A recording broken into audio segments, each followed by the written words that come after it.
Have you ever been obsessed about something? I'm not talking about the latest version of Candy Crush or the newest season of Scandal. Okay, maybe that's just me. I'm talking about obsessed. Like it drives you, it fuels you. For me, it's two words: why not?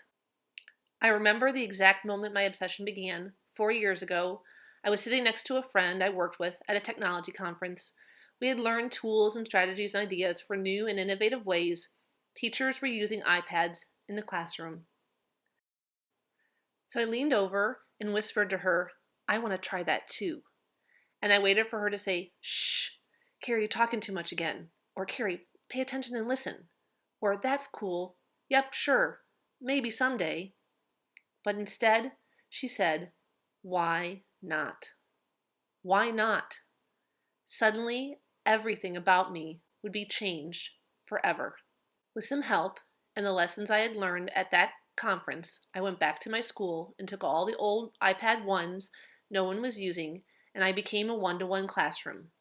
Then I stood in front of my class and told them what we were going to do.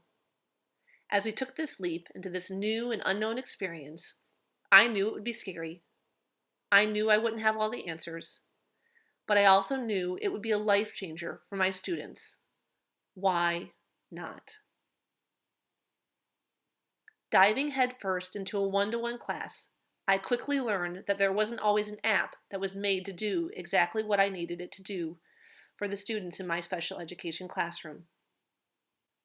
But I learned that when I twisted and tweaked and hacked and thought creatively, I could get technology and apps to maximize my students' strengths and empower them to compensate for their weaknesses. Why not? 2 years ago, I learned about something called gamification, how it used the best parts of games to bring out the best in students. I didn't know anyone who was trying it, other than a few teachers on Twitter, but I did know it would be a game changer for my students. So I researched and I read and I studied and I taught myself and I created and I tried. And it was amazing and it was a disaster. And then it was awesome. Why not? Last year, I had one of the most challenging and difficult group of students I'd had in 16 years of teaching. They challenged everything that I thought about education. I had to decide, would I revert back to the easier, more regimented and structured, set and get style of teaching? Or would I keep infusing my classroom with creative thinking, blended learning, and student choice that I had worked so hard to bring to my classroom? Even though I knew using this type of teaching with this group of students would make it challenging for me, but it would give my students the education that they deserved. Why not? This degree of obsession does not come without help.